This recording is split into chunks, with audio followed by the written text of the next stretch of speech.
दुनिया में सबसे बड़ा गोत्र कौन सा है? चाहे वो किसी जाति का हो, किसी धर्म का हो, गोत्र पहले है, जातियां बाद में हैं, सब कुछ बाद में है। तो सबसे बड़ा गोत्र कौन सा है, इसी बात पे आज चर्चा करेंगे। कोई पूनिया गोत्र को बड़ा बताता है, कोई मलिक गोत्र को, कोई सहारण गोत्र को। सबके अपने अपने फैक्ट हैं। मेरे साथ हैं रिटायर्ड प्रिंसिपल चौधरी भलेराम बेनीवाल जी, और इनसे बात करेंगे कि दुनिया का सबसे बड़ा गोत्र कौन सा है, उस गोत्र का इतिहास क्या है। आप अपने कमेंट्स करना, वीडियो को शेयर करना, चैनल को सब्सक्राइब करना। मैं आपका दोस्त करमपाल, विनम्र निवेदन है कि चैनल को ज्वाइन भी करें। जी नमस्ते सर। नमस्ते साहब जी। जी बताओ, सबसे बड़ा गोत्र, कोई मलिक है, कोई पूनिया कहता है, आपका क्या कहना है? तो जी अब अगर बात बड़े की आई, हाँ, मुंह जबानी से कोई कुछ कह जाओ, सारे बड़े, कोई छोटा है ही नहीं हमारे में, हमारे कौम में या इस भारतवर्ष में। ठीक है। आबादी के हिसाब से हाँ, यदि हम सच्चाई की तरफ चले, जो खोज जाए, जो तथ्य है, जो लिखित में है, जो मैंने इतिहास लिखा है, हाँ। बैनी सम्राटों के सम्राट, छह चकमुओं के सरताज, बैनी वालों का इतिहास, इसके अंदर मैंने 92 देशों के अंदर बैनीवाल खोज निकाले, उनकी कितनी आबादी, जनसंख्या कितनी है, और वो किस धर्म को मानते हैं और कौन सी भाषा बोलते हैं। जैसे आज तक मैंने सुना या पाया या मैं ढूंढ पाया हूँ, हरियाणा का सबसे बड़ा गोत्र, जिसमें पश्चिमी यूपी लगती है अपने, मलिक सबसे बड़ा गोत्र है। हरियाणा में सबसे बड़ा मलिक गोत्र है। ठीक है। और भारत के अंदर पूनिया सबसे बड़ा गोत्र है, इंडिया में। हाँ, भारत में। ठीक है। इंडिया, हिंदुस्तान, जो भी कहना ठीक इसका है। नाम। हाँ। और विश्व के अंदर सबसे बड़ा गोत्र है बैनीवाल, जो 92 देशों में मैं ढूंढ निकाला मैंने।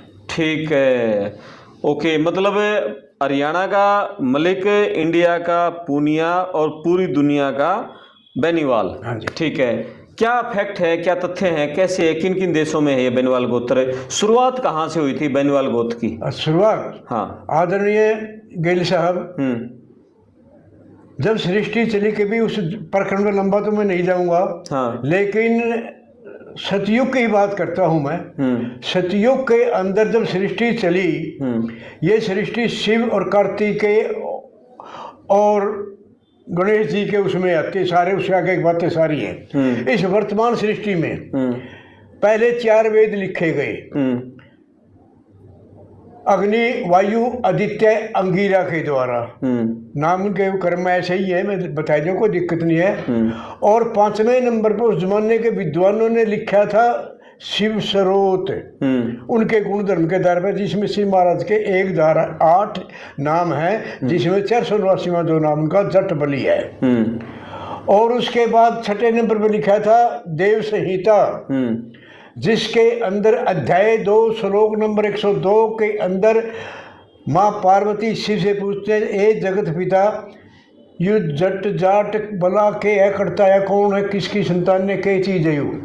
तो उस समय शिव महाराज ने कहा था, हे जगत जननी, ये उसके अंदर आए हैं, जो मैंने नाम लिया उस ग्रंथ का, देव संहिता, अध्याय 2 श्लोक नंबर 102 के अंदर, अखे जगत जननी जट महाबली प्रचंड पराक्रमी अत्यधिक वीर्यवान देवतुल्य वर्तमान सृष्टि का पहला शासक है जट जाट। ओके, वहां से है शब्द। और उसी दौर के अंदर उस प्राकृतिक सतयुग जिसको बोलते हैं, हम कहते आए हैं, सुनते भी आए हैं, पढ़ा भी है, लिखा भी है। उसके अंदर वैन नाम का एक विद्वान, महाविद्वान, महायोद्धा एक व्यक्ति हुआ। प्रथम वैन के नाम से जाना गया वो। और ये बातें यजुर्वेद, अथर्ववेद के पेज 112 और 13 के अंदर अंकित हैं। वो वेद मेरे पास रखे है, अथर्ववेद आज भी रखे है मेरे घर, मेरे उसमें लाइब्रेरी में सुरक्षित है, कि जिसमें उस वैन के एक पुत्र था जिसका नाम था पृथु। पृथु एक साहसी और हिम्मती व्यक्ति था, और उसी ने इस धरती को समतल करके कृषि योग्य बनाया था। और उसी के नाम पर, उस पृथ्वी के नाम पर ही धरती का नाम पृथ्वी पड़ा था। ये बातें अथर्ववेद के पेज 112 113 पर अंकित है। ये बातें क्यों, कैसे, ये उस वेदों वाले को फूले जी ने वेद लिखे। ठीक है, ठीक। और उसकी 8वीं पीढ़ी में द्वितीय वैन हुआ। जिसके नाम पर बैनीवाल गोत्र का प्रचलन हुआ। बात सतयुग की है। और उसके ये बातें विष्णु पुराण के पेज 52 से 64 तक भी ऐसे डिटेल में दे रखी हैं। उन ग्रंथों से ही लिया मैंने, मैं बना के कुछ नहीं कहता कभी ना मैंने जरूरत, मैं प्रमाण सहित लिखता हूँ, प्रमाण के ऊपर ही बोलता हूँ। और जो आज मोहन जो हड़प्पा का छापा पड़ रहा है ना कई बार, ये है वो है फलानी खुदाई ढिकड़ी खुदाई, वो उस वैन प्रथम जो 6 चकुओं के सरताज हुए, जिसमें 2 चकुए तो सूर्यवंशी, 2 चंद्रवंशी, 2 नागवंशियों में हुए। सूर्यवंशियों में मानधाता और दलीप, राम का वंश खानदान जो है, और चंद्रवंशियों में जिसमें युधिष्ठिर कैरव पांडव आते हैं, जिसमें 2 उनके अंदर हुए भरत और एक और नाम वक्त पर कई उगचों को लिए, ठीक है, और 2 हुए हमारे नागवंशियों में। हम नागवंशियों में वंश केवल उससे जो जिन्हें पूजा जिसकी कर ली वही वंश चला, उसी से ये चल रहे हैं। हमारे में है पहले तो था चकवा बैन, दूसरा महामना, 2 चकवे हमारे अंदर हुए हैं। और 6 के 6 चकुओं में सबसे पहले प्राचीन जो चकवा था वो चकवा बैन था, जिसके नाम पर बैनीवाल गोत्र का प्रचलन हुआ आदिकाल की, यानी सतयुग की बातें हैं ये। वहाँ से चलते चलते आगे ये सारी कहानी बढ़ते चले गए, फैलते चले गए। और जैसा कि इतिहास बताता है मानव का इस सृष्टि की उत्पत्ति, आज का जो त्रिविष्टप तिब्बत है जो कभी किसी ने चीन को हवाले कर दिया था, वहाँ हुई थी। और उसके अंदर जो वंश थे ना, 6 वंश, गोत्र नहीं वंश, बाद में उनके नाम से गोत्र बन गए, जो हमारा वैन वंश है। विदेशों में गए 6 वंश, सुरभि, शराबी, कैम्बरी, हेमेंद्री, कट्टी और वैन, ये 6 वंश थे। आगे उनके गोत्र उनके नाम पर बढ़ते चले गए। ये जाकर बसे जो आज स्कैंडिनेविया, जिसमें स्वीडन, डेनमार्क, नॉर्वे 3 देश आते हैं। बाकी कहीं कहीं फैल के पूरे संसार में, पृथ्वी में कोई ऐसा भाग हिस्सा छोड़ा कौन इस धरती पे जहाँ पर ये 6 वंश न गए हों। वहाँ पर आबाद हुए, सेटल हुए, अपने राज्य स्थापित किए।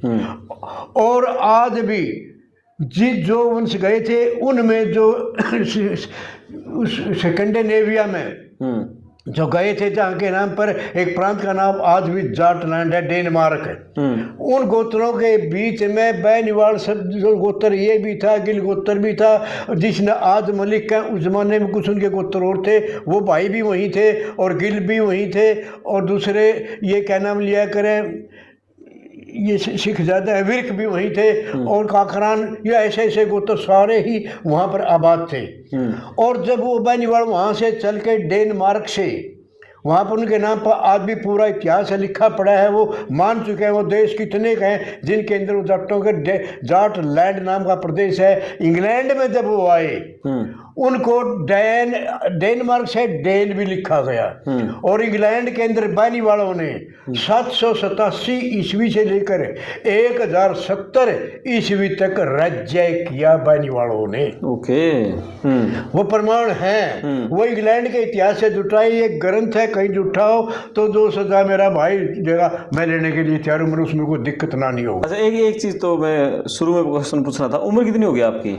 मेरी उम्र समझ लो 79 चल 80 लगभग 80 होगी, ठीक है, चलो और दिल्ली की जब बात करते हैं भाई, बैनवाल गोत्र उधर उसमें के अलारिक वैन, जिसने रोम का है, मिस्र, रोमा, यूनान चले गए, जहाँ से कोई चीज़ है मिटती नहीं हस्ती हमारी भारत की। तो उस रोम के अंदर अलारिक बैनीवाल ने उसके ऊपर चढ़ाई की, पहली लड़ाई हार गया, दूसरी लड़ाई में जीत गया, और उसका पूर्वी सलारियन द्वार तोड़कर उसके अंदर प्रवेश किया और इटली के एक भाग पर राज किया, सीरिया में, स्वीडन में, वहाँ पर राज्य किया बैनीवालों ने उस युग के अंदर। वो प्रमाण है, मैंने लिखे हैं, इंग्लैंड के इतिहास में भी है, और मैंने इसमें भी 70-75 इतिहासकारों के संदर्भ दे रखे हैं जी। उसके बाद जब आज की बात आती है, दिल्ली की बात आती है, दिल्ली में कौन राज करके, ठीक है, वे फलाने ने किया। दिल्ली के अंदर भी बैनीवालों ने 6 पीढ़ी राज किया है। 24 नवंबर 1937 ईस्वी से लेकर 6 मई 846 ईस्वी तक 6 पीढ़ियों ने दिल्ली पे बैनीवालों ने राज किया है। वो प्रमाण है। दोबारा बताना, कब से कब तक? 24 नवंबर 737 ईस्वी से लेकर 6 मई 846 ईस्वी तक। अच्छा, ये तो 100 साल से भी ज़्यादा हो गए। भाई इतने साल 6 पीढ़ी नाराज करे, 6 पीढ़ियों ने 6 पीढ़ी राज करके उसमें गिला का भी पाएगा शायद, और नन्नो का भी मिलेगा, और इस दूसरा गोत्र उनके कई 6-7 गोत्र इसने दिल्ली पर राज किया। कोई नाम बताओगे ये जो राज करने वाले थे उस समय? उसके नाम जाट का जो इतिहास है ना उसमें दे रखे हैं। ठीक है, वहाँ से पढ़ लेना, मैंने लिखे से सारे नाम जबानी याद नहीं रहते बाबू। ठीक है। तो ये बैनवाल गोत्र है। बैनवाल गोत्र का मतलब इसलिए विश्व का सबसे बड़ा गोत्र है। इसकी इतनी कथा है कि जिसके अंदर जो बातें आती हैं और बातें मैं महाराजा सूरजमल की जीवनी बताऊंगा।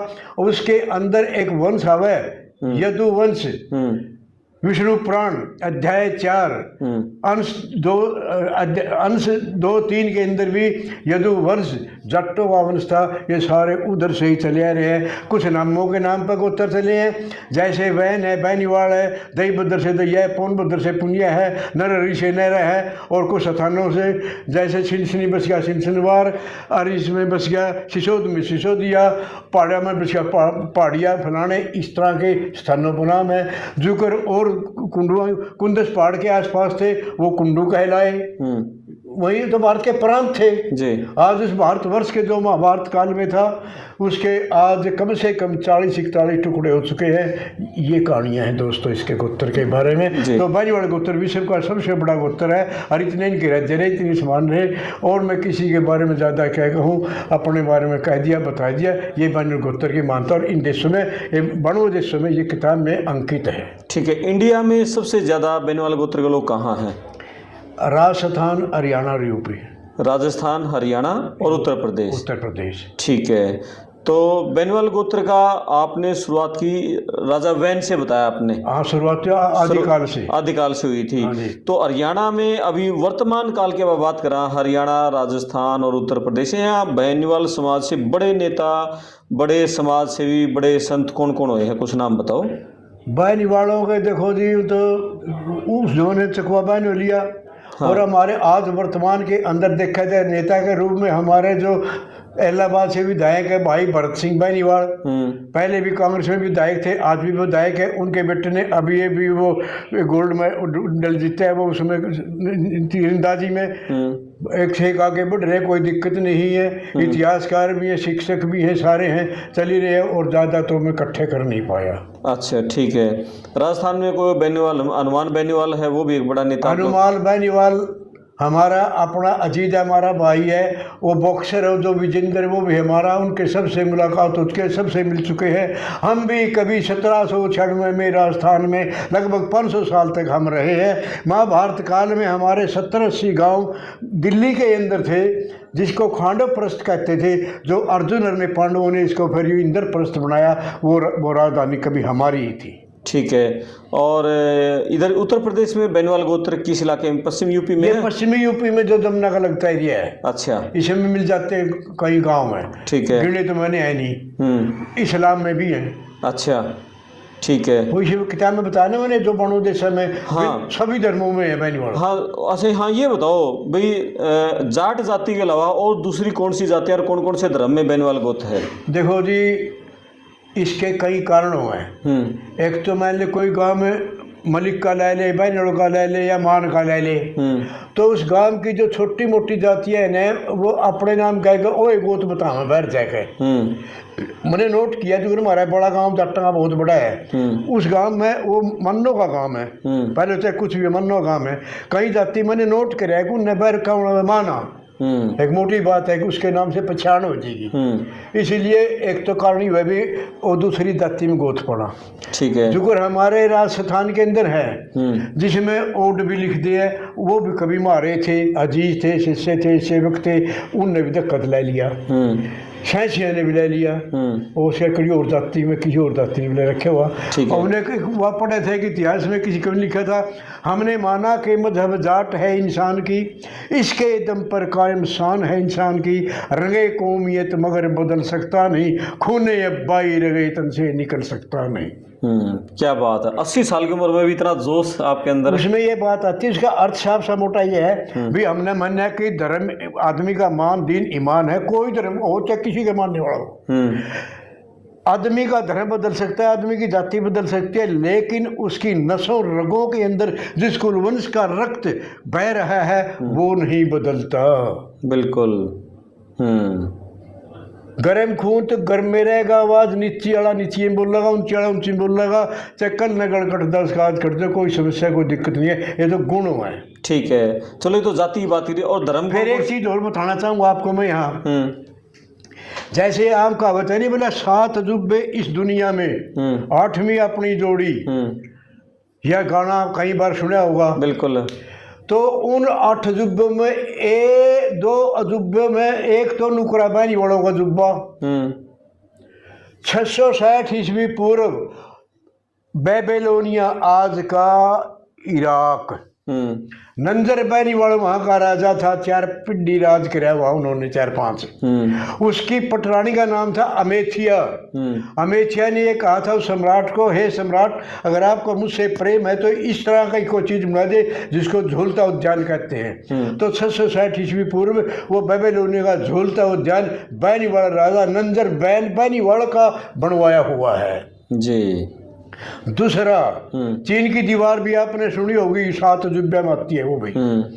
उसमें जट्टों के 10-12 गोत्रों का एक समूह था, और उस जमानों में खानदान था हान, जो अब चीन में इस्लाम कबूल कर चुके हैं वो जी। उस 10-12 में बैनीवाल भी थे, गिल भी थे, विरक भी थे, ये काकरान भी थे, संधू भी थे। इस तरह के 10-12 गोत्रों का एक समूह था। गिल गोत्र भी जाट कौम के अंदर एक प्रतिष्ठित सम्मानित गोत्रों में से एक है। उस दीवार को खिंचवाने में उन हान परिवार का, हान सम्राट का मुंह तोड़ जवाब देने में इनको बैनीवाल हो तो गिल हो, इन सब का इकट्ठा समूह था, उनका मुंह तोड़ा और उन्होंने इतना तक फैला दिया कि उन्होंने वहाँ पर चीन की दीवार का निर्माण करना पड़ा, जो विश्व का एक अजूबा है। इसमें भी बैनीवालों का और गिलों का, इनका, संधुओं का, काकरान का अहम मुख्य रोल रहा है जी। तीसरी बात आई राज की चीन के अंदर दक्षिण पश्चिम एक प्रांत था जहाँ का राजा, एक क्षेत्र में मौदून एक बहुत खूंखार योद्धा हुआ उस जमाने में, और वहाँ जो बैनीवाल ने राज किया, कोठू बैनीवाल पति मारा गया एक लड़ाई में जी। वो अपने 8-9 वर्षीय लड़के की संरक्षिका बन गई, देख रेख करने वाली। तो उसका पता लग गया कोठू बैन को, ना उसके घर मौदून को जी। उसने पता लग गया कि वो तो बहुत सुतरी औरत है, उसके साथ शादी करूंगा। उसने पत्र लिखा एक अलकारे के द्वारा भेजा, अकेले तो विधवा हो चुकी है, अब मैं योद्धा हूँ, इशेरिए का न्यू हूँ, फलाना हूँ, उनको बातें लिखी, अब मुझसे शादी कर लीजिए। तो वो पत्थर उसको दिया। जब कोठू बैनीवाल को मिला, कहने लगी ठीक है युद्ध है, कोई बात नहीं, युद्ध का तो पता है, युद्ध में लग गया करे। बजाय मेरी उम्र ढल चुकी है, मैं शादी के योग्य नहीं, मैं बैनीवाल जाट क्षत्राणी हूँ, हम ऐसी कभी शादियां करते ही नहीं, हमें मंजूर नहीं है। अगर घना युद्ध है तो मैं मैदान में आ जाऊंगी, युद्ध के मैदान में आमने सामने होंगे तो तोड़ हो जाएगा। आप योद्धा है, मैं योद्धा हूँ जी। तो जब वो भी अपनी सेना लेकर गई और मौदून भी आ गया, उस लड़ाई के अंदर कोठू बैनीवाल ने उस मौदून को बचा कर पिटा और मौत के घाट उतार दिया। ये बात थी 187 ईस्वी पूर्व से 173 ईस्वी पूर्व की जी। वो सन निश्चित है। वहाँ भी बैनीवाल चीन में भी राज कर गए, सीरिया में राज कर गए, इटली में राज कर गए, आर्मीनिया में राज कर गए, डेनमार्क में राज कर गए, और पता नहीं कितने देश हैं, ग्रंथों में दे रखे, सारे जमानी याद नहीं रहते बाबूजी। ये जुगर आप बैनीवाल गोत्र की इतनी वो बताने लग रहे हो, हाँ जी, ये जो दूसरे गोत्र वाले हैं ये इनको कुछ हमारा भी बता दो। देखो जी एक बात है, सुनो, ये बात सही है जी। मेरा एक प्रयास है जी, ठीक है भाई, किसी कुल में, गोत्र में, किसी माँ बाप से, किसी माँ से जन्म तो होता है, बिल्कुल। मेरा एक प्रयास है, मेरे से जो भाई जिस भी गोत्र का हो, जो भी पूछेगा, जितना मुझे ज्ञान है मैं प्रयास करूँगा। लेकिन जाटों को 8100 से ज़्यादा गोत्र है, जबानी तो मैं नाम भी नहीं गिना सकता पूरे विश्व के अंदर। 8100 से ज़्यादा गोत्र जाट योद्धाओं का इतिहास पढ़ लियो तीसरे संस्करण के अंदर जी। तो सब के बारे में तो मेरे लिए असंभव है। आप जो मैंने मलिक के बारे, मलिक एक सम्मानित गोत्र है, मलिक के बारे में बताया, इस तरह फिर ये मलिक बन के भाई, मलिक तो उपाधि है, गठवाड़ा गोत्र है, गठवाड़ा है, उसमें मैंने 4 बताए थे, वो ठीक है, वो तो है। अच्छा ये बताओ, जैसे मुसलमानों में भी है बेनीवाल गोत्र? है, अरे ये भी कई तरह बने हैं। हाँ। ईसाइया में भी, बुद्धा में भी, जैन में भी, यहूदिया में भी, सिखा में भी। अच्छा इसकी सिखों में भी है? सिखा में भी है यार, ये पटियाले इसमें पंजाब में है खुद दे रखे किताब में बाबू जी, पेज पे पढ़ो। ओके ठीक है। आबादी कितनी है, किस धर्म को मानते हैं बेनीवाल? जी जी बांग्लादेश संघ रिकॉर्ड मैंने ढूंढ लिया भाई, किसी गोत के बारे में होगा तो जो मदद मैं कर सकता हूँ, चाहे वो गिल गोत हो, चाहे वो नैन गोत हो, चाहे और कोई सा गोत्र हो, उसके लिए ना कोई, बाकी सब के बारे में मैं गायन कहाँ तक। ठीक है। हाल फिलहाल में भी दुनिया के किसी देश में कोई बेनीवाल गोत्र का कोई शासक है, कोई बड़ा मंत्री, प्रधानमंत्री अभी है कोई वर्तमान में? मुझे नजर नहीं आता, चाहे हो कड़ी लिखा छिपा मुझे पता नहीं, लेकिन मुझे कोई नजर नहीं आता। नहीं है अभी? हाँ ठीक है। मैं एक शिक्षक था, झूठ मेरे लिए पाप है जी। मैंने अपने बच्चों को 32 साढ़े 32 साल इसका बच्चा किसी का जीवन बचता हो तो खड़ी झूठ बोलिए, वरना झूठ ना बोलियो। बिल्कुल, मैं क्यों झूठ बोलूँगा? बहुत बढ़िया। चलो अगली वीडियो में और जाटों के, दूसरे गोत्रों के और दूसरे समाज के जो गोत्र हैं, सभी जातियां सारी एक हैं, सबका सम्मान है, सब गोत्र वालों का सम्मान बाबू जी एक है। चीज बताऊं मैं, हाँ मैंने पहले बताया था, जाट जाति नहीं, जाट एक नस्ल है। ठीक है। 3 नस्ल है संसार में, आर्य, मंगोलियन, अबसी। ऑस्ट्रेलिया से लेकर अमेरिका तक, इंग्लैंड सारे आ लिए, सभी आर्यों की संतानें हैं। ठीक है। हम सब का पुरखा एक है, उस शिव की ही संतानें मैं तो मानता हूँ, बाकी कौन क्या मानता है उसका अपनी बुद्धि, अपना विवेक है। ठीक है। एक मंगोलियन, एक अबसी। अबसी मंगोलिया वो है, हाँ। और अबसी वो दक्षिण अफ्रीका है। उनकी शक्ल वार्ता मिलती है कोई नहीं, मिलती है अजीब से ही है। बिल्कुल बिल्कुल। नेल्सन मंडेला उनमें था, उनमें था, अबसियों में था वो। हाँ है? जी। चलो ठीक है। और वो लोग को पसंद करो। बस बहुत बढ़िया, बहुत अच्छी जानकारी आपने दे दी। बहुत लंबी वीडियो होगी, 20-25 मिनट की, और दोबारा लगातार बातें करते रहेंगे आपके साथ है। आप दर्शक अपने कमेंट्स करना, वीडियो को शेयर करना, चैनल को सब्सक्राइब करना। मैं आपका दोस्त करमपाल, धन्यवाद। धन्यवाद सर। धन्यवाद साहब। Thank you. नमस्कार। नमस्कार जी।